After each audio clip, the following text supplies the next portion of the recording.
Hey everybody, so in the last video we put together the concepts of enter, update, and exit. We're going to be doing that again this time, but we're going to add a little bit more complexity and specificity with how we detect whether or not a piece of data has persisted between data sets.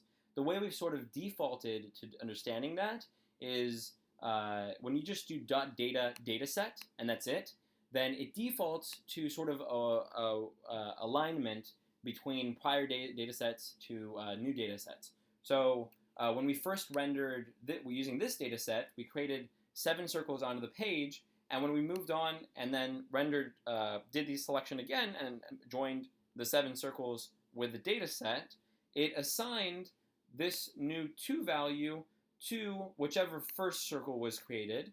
It assigned this new 3 value to whichever second circle was created, and so therefore we have sort of this motion where the circles are being updated. We always have the same 7 circles on the page, but this the circle that had a 1 as its value then has a 2, and then later it has a 3, and later it has a 4. And so we see this motion where the circles are being rendered and then moved down, always staying on the same page. There's no entering, there's no exiting anymore. The circles are just getting new attributes. That's not a very, not always a very, often not a very good way to do enter, exit, update. And I'll give an example using my app here, right? So we have this visualization that I've described in a prior video, but basically what it's doing is it's representing the country where every circle represents a state, and the size of the circle represents interest in a particular search query. So looks like Washington, California, Massachusetts are very interested in JavaScript. This is getting new data from an API call.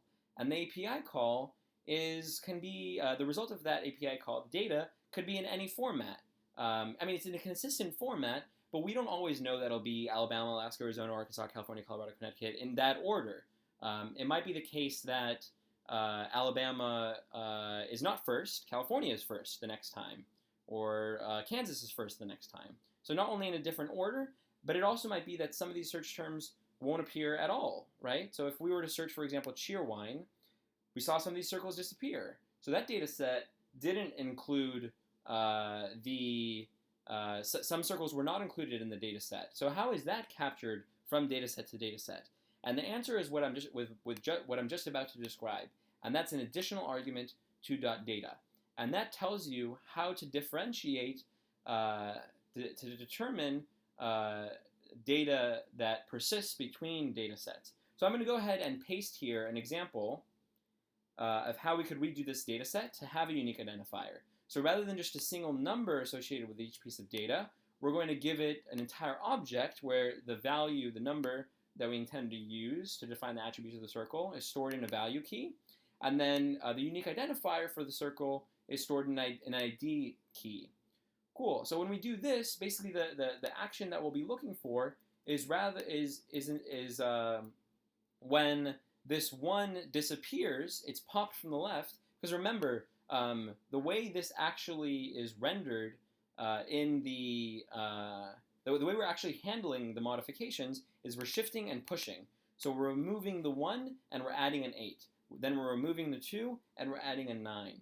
And the way the visualization depicts that is it's cool and it does a particular function, but it's not really removing the 1 circle, the circle that was associated with 1, and adding a circle associated with 8. It's really just modifying the 1 to then become a 2, then the 2 to become and the 2 to become a 3, the 3 to become a 4, etc. Like you see here, the 1 becomes a 2, 2 becomes a 3, the 2 becomes a 3, 3 becomes a 4, and then the next time the 2 becomes a 3, etc. In this case, we want to create sort of a functionality that looks like this. Right? So we're having the 1 disappear, and then we're having the 2 stays a 2, and the 8 gets introduced anew, and then the next time the 2 disappears, and everything else stays the same, but a 9 is introduced. So the way we do that is we identify these IDs, and we tell, when we join with data, we tell it that it's going to use these IDs to identify unique elements. So you can think about the way I would have done it when I made this app.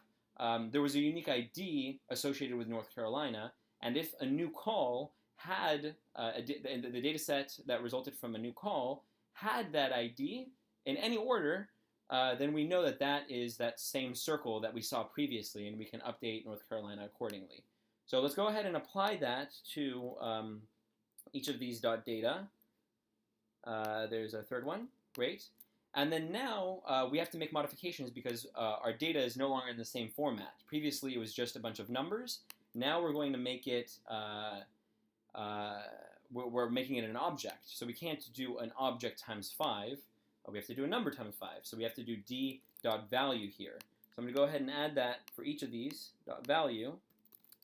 And then down here, when we're adding new elements, we're not going to add a new number. We'll add a new object. So sort of to keep that format, we're adding a new object with a value pointing to the new number and the ID pointing to the new number. You'll notice that the value and the ID sort of work in tandem. In fact, we don't need both. We could have just done value, but I just want to make clear what the functions of them are here. So let's just, before we do this actually, I'm going to go ahead and delete these 3 modifications that I made and keep it to the prior set, the prior way. And we could see that same action that we had at the end of the prior video. Let's refresh this. There we go. So we have that same action, right, that we saw earlier, where the same 7 circles are staying, but they're just being updated. Now let's go ahead and make those modifications. Apply those modifications and see what that looks like. So now we're truly seeing exit and update action, right? We're losing those circles and we're entering new circles. And in this case, there's no update to be applied.